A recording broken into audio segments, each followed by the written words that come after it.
வணக்கம். பரபரப்பு மீடியா செய்திகளுக்காக நான் நிரோஷன். தனிமைப்படத்தில் இருந்து இம்ரான்கான் வெளிப்பட்டதன் பின்னணியில் இந்திய உளவுத்துறை ரா மற்றும் அமெரிக்க உளவுத்துறை சிஐஏ எப்படி செயற்பட்டது என்பதை இன்று பரபரப்பு மீடியாவில் நாம் வெளியிட்ட இரு காணொலிகளில் தெரிவித்திருந்தோம். நாம் சேகரித்த தகவல்களில் மூன்றாவது காணொளி இது.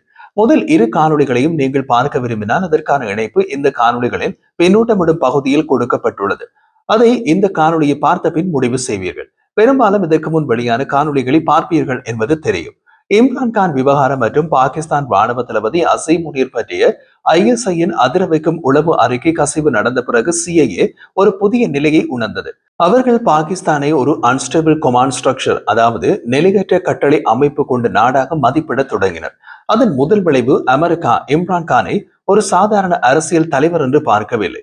அவர் ஒரு புவிசார் சொத்தாக மாற்றப்பட்டார். அவர் இருக்கும்போது பாகிஸ்தான் ராணுவத்தின் உண்மைகள் வெளிப்படும். அவர் பேசும்போது ஐஎஸ்ஐ மறைத்திருந்த காயங்கள் வெளிப்படும். இந்த நிலைமை உலக சக்திகளையும் கவர்ந்தது. சவுதி அரேபியா, யுஏஇ, துருக்கி அனைத்தும் ரகசியமாக பாகிஸ்தான் நிலையை பற்றி அவசர ஆலோசனைகளை தொடங்கின. இம்ரான்கான் உயிருடன் இருப்பது உலக அரசியல் உள்ளே ஒரு புதிய சமநிலையை உருவாக்கும் என்று இஸ்லாமிய நாடுகள் கணித்தன. ஏனெனில் பாகிஸ்தான் ராணுவம் இந்த அளவு வலிமை இழந்தது கடந்த 50 ஆண்டுகளில் ஒருபோதுமே இல்லை. ஐஎஸ்ஐ உள்ளே நடந்த பிளவு இன்னமும் ஆழமானது. சில அதிகாரிகள் அசீம் முனீருக்கு ஆதரவாக இருந்தனர். ஆனால் பெரும்பாலானோர் மெதுவாக சொல்ல தொடங்கினர், நாம் தவறு செய்திருக்கின்றோம், முனீர் மீது மிக அதிகமான அழுத்தம் வந்துவிட்டது. இந்த மெல்லிய குரல்கள் அசீம் முனீரின் காதுகளுக்கு போகவில்லை. அவர் அவற்றை கேட்காதபடி நடந்தார். அவர் ஒரே குறிக்கோள், இம்ரான்கானை கட்டுப்படுத்த வேண்டும் என்பது மட்டுமே. ஆனால் இப்போது கட்டுப்படுத்த முடியவில்லை. இந்த பிளவு சிஐஏக்கு தெரியாதது இல்லை. அவர்கள் அதை வாய்ப்பாக பார்த்தனர். இந்திய உளவுத்துறை அதை ஒரு அட்வான்டேஜாக பயன்படுத்த தொடங்கியது. இவையெல்லாம் அசீம் முனீரின் மனநிலையை இன்னமும் சிதைக்க ஆரம்பித்து விட்டது. இந்த குழப்பத்திற்கிடையில் ஜிஹெச்கியூவின் மேல்தளத்தில் ஒரு புதிய திட்டம் உருவாக்கப்பட்டது. இதற்கு பெயர் கண்டெய்ன்மெண்ட் பேஸ் 2. இதன் நோக்கம் எளிமையானது. இம்ரான்கானை உடைக்க முடியாது, அவரை கொல்ல முடியாது, அவர் பேசுவதை கட்டுப்படுத்தவும் முடியாது. ஆனால் அவரின் தாக்கத்தை குறைக்க முடியும். அதற்காக முனீர் செய்த முயற்சிகள் எப்படி அவரைய குழியில் தள்ளியது என்பதை இந்த காணொலியில் பார்க்கலாம்.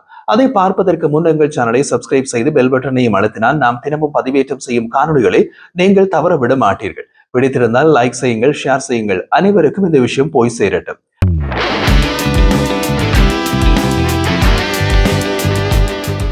பாகிஸ்தான் ராணுவ தலைமையகம் ஜிஹெச்கியூவின் மிகவும் இருண்ட ஆவணம் சமீபத்தில் உருவாக்கப்பட்டது. அது வெளியே வரக்கூடாத ஆவணம். அது எழுதப்பட்டது, ஆனால் அதை வாசிக்க அனுமதி சிலருக்கு. அந்த ஆவணத்தின் குறியீட்டு பெயர் சினாரியோ எக்ஸ், சுருக்கமாக SX, தமிழ் படத்தினால் காட்சி எக்ஸ். இந்த பெயரை ராணுவத்தின் உள் வட்டாரத்தில் கேட்டவர்கள் கூட நடுங்கினார்கள். ஏனெனில் SX என்பது ஒரு சாதாரண பாதுகாப்பு திட்டம் அல்ல. அது ஒரு மனிதனின் எதிர்காலத்தை கட்டுப்படுத்துவதற்கான மிக ரகசிய ராணுவ திட்டம். அந்த மனிதன் இம்ரான்கான். SX உருவானது ஒரு கேள்வியால். இம்ரான்கான் உயிரோடு இருக்கும் போது அவர் ஒரு அச்சுறுத்தலாக தொடர்வதை எவ்வாறு குறைக்க முடியும்? இந்த கேள்வியை அசீம் முனீரின் குழுவில் இருந்த சில அதிகாரிகள் முன்வைத்தனர். அவர்களின் நோக்கம் கொலை அல்ல. அவர்கள் அதற்கு பயந்தனர். அவர்களின் நோக்கம் இன்னமும் மோசமானது. அவரை முற்றிலும் செயலற்ற நிலையில் மாற்றுவது, அவரை பேச முடியாத மனிதனாக மாற்றுவது, அவரை அரசியல் ரீதியாக அழிப்பது. இந்த திட்டமே SXின் முதல் பகுதி இம்ரான்கானின் தகவல் ஓட்டத்தை துண்டிப்பது. அவர் பார்க்கும் பத்திரிகை, அவர் பெறும் சட்ட ஆவணங்கள், அவர் சந்திக்கும் வழக்கறிஞர்கள் எல்லாவற்றையும் கட்டுப்படுத்த வேண்டும் என்ற உத்தரவு. இது அவர் சிந்திக்கும் திறனினை குறைக்க வடிவமைக்கப்பட்ட மன உளவியல் தந்திரம். ராணுவம் நம்பியது ஒருமுறை அவரின் அரசியல் ரிதம் தள்ளி போகும் போது அவர் ஒரு சாதாரண கைதியாக மாறிவிடுவார் என்று. செனாரியோ எக்ஸின் இரண்டாவது பகுதி இன்னமும் இருண்டது. அது கண்ட்ரோல்டு மிஸ் இன்ஃபர்மேஷன் லூப் என்று அழைக்கப்பட்டது. இதில் சிறை அதிகாரிகள் குறிப்பிட்ட நேரங்களில் இம்ரான்கானிடம் தவறான தகவலை ஊட்ட வேண்டும் என்ற உத்தரவு இருந்தது. வெளியே நடந்து கொண்டிருக்கும் அரசியல் நிலைமை பற்றி அவரிடம் தவறான தகவல் செல்ல வேண்டும். அவர் அரசியலின் நம்பிக்கையை இழக்க வேண்டும். அவர் ஆதரவாளர்கள் அவரிடமிருந்து விலகுகின்றனர் என்று நம்ப வேண்டும். அவரின் அரசியல் இயக்கம் சிதறிவிட்டது என்று அவர் உணர வேண்டும். இது மனதை உடைக்க வடிவமைக்கப்பட்ட ஒரு ஆபத்தான உளவுத்துறை தந்திரம். SXின் மூன்றாவது பகுதி ராணுவத்தின் மிக மோசமான முயற்சி. ஆனால் SX ஒரு இடத்தில் தகர்ந்து விட்டது. அது சிஐஏ கவுண்டர் ஸ்ட்ரைக். அசீம் முனீரின் ரகசிய உத்தரவுகள் ஜிஹெச்கியூவின் பெரிய சுவரை கடந்து மூலமாக சிஐஏக்கு சென்றது எப்படி என்பது இன்னமும் பாகிஸ்தான் ராணுவத்திற்கு மர்மம். ஆனால் உண்மை ஒன்று, சிஐஏ இம்ரான்கானை உலக நிலைத்தன்மைக்கு முக்கியமான அங்கமாக பார்த்தது. அவரை உடைத்துவிட்டால் பாகிஸ்தான் ராணுவம் முழுமையாக கட்டுப்பாட்டை இழக்க வாய்ப்பு அதிகம். ஒரு அணு ஆயுதம் கொண்ட நாடு மனநிலை சிதைந்த தளபதியின் கையில் செல்வது உலகத்திற்கு ஆபத்தானது. அதனால் சிஐஏ SXக்கு நேரடியாக ஒரு புதிய நடவடிக்கை எடுத்தது.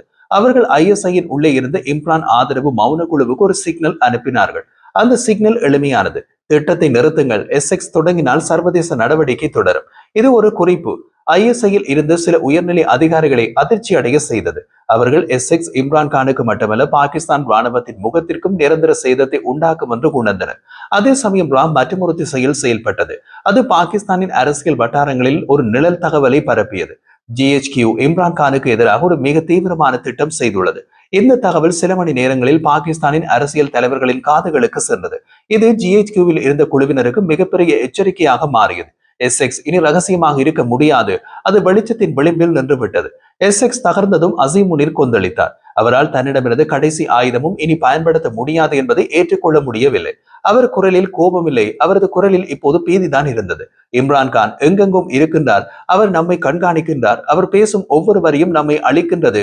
இந்த வார்த்தைகளை ராணுவ அதிகாரிகள் கேட்கும் போது அதில் ஒரு தளபதியின் கட்டளை இல்லை, அதில் உடைந்து விழும் ஒரு மனம் இருந்தது. அதை பார்ப்பதற்கு முன் பரபரப்பு மீடியாவில் நமது ராணுவ புலனாய்வு புரிவதற்கு இலகுவாக உள்ளதா, இதில் விஷயம் உள்ளதா, வேறு ஏதாவது ஊடகத்தில் இப்படி விலாவரியாக பார்த்திருக்கின்றீர்களா? இது பயனுள்ளது என்று நீங்கள் நினைத்தால் எங்கள் சேனலை சப்ஸ்கிரைப் செய்து பெல் பட்டனையும் அழுத்தினால் நாம் தினமும் பதிவேற்றம் செய்யும் காணொளிகளை நீங்கள் தவறவிட மாட்டீர்கள். பிடித்திருந்தால் லைக் செய்யுங்கள், ஷேர் செய்யுங்கள். அசீம் முனீரின் அதிகாரம் வெளியே பார்த்தால் இன்னமும் வலுவாக தோன்றும். அவர் இப்போதும் ராணுவ தளபதி, அவரது கையில் இன்னமும் ஐஎஸ்ஐ, அவர் கீழ் இன்னமும் படை தளபதிகள். ஆனால் பாகிஸ்தான் ராணுவ தலைமையும் ஜிஎச்கியூவின் உள்ளே உருவாகியிருக்கும் நிழல் பிளவு அந்த அதிகாரத்தின் நாட்களை எண்ணத் தொடங்கிவிட்டது. பாகிஸ்தானின் அதிகார அமைப்பில் ஒரு உண்மை உள்ளது. ஒரு தளபதியின் கட்டளையை அவரது சொந்த அதிகாரிகளை சந்தேகிக்க ஆரம்பித்தால் அந்த தளபதி இனி தளபதி அல்ல. அசீம் முனீரின் நிலை இதே பாதையில் நகர்கிறது. ஒரு இரவு ஜிஎச்கியூவின் வடக்கு மண்டபத்தில் நடந்த ஒரு ரகசிய கூட்டம் இந்த மாற்றத்தின் தொடக்க நேரமாக என்று பேசப்படுகின்றது. அந்த கூட்டத்தில் ஒரு கேர்னல் எழுந்து நின்றார். அவருடைய குரல் கவனமாக இருந்தாலும் அதில் ஒரு மெது எதிர்ப்பு இருந்தது. அவர் கூறினார், நாம் அவரை துன்புறுத்தி என்ன பெற்றோம், அவர் இன்னமும் வலிமை பெற்றார். அவர் உலகத்தையே எங்கள் மீது திருப்பி இருக்கின்றார். இந்த முடிவுகள் எங்களை பலவீனமாக்குகின்றன. அந்த அறையில் இருந்த அதிகாரிகள் திடீரென தான் இந்த வார்த்தைகளை புரிந்து கொண்டனர். அவர்கள் இதுவரை கேட்க தயங்கிய கேள்வி ஒரே கணத்தில் வெளிவந்தது.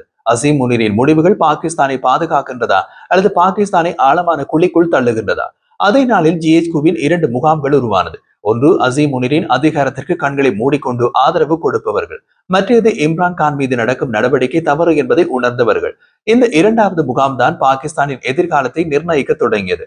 அவர்கள் வெளியில் எதையும் சொல்லவில்லை, அவர்கள் இருந்த இடத்தில் நிழல் போல அமைதியாக இருந்தனர். ஆனால் அவர்கள் சிந்தனை மாறிவிட்டது. ஒரு படை அமைப்பில் சிந்தனை மாறும் போது அந்த அமைப்பின் தலைவனுக்கு மகா ஆபத்து. இந்த நேரத்தில் உலக சக்திகள் பாகிஸ்தானை நெருங்க தொடங்கின.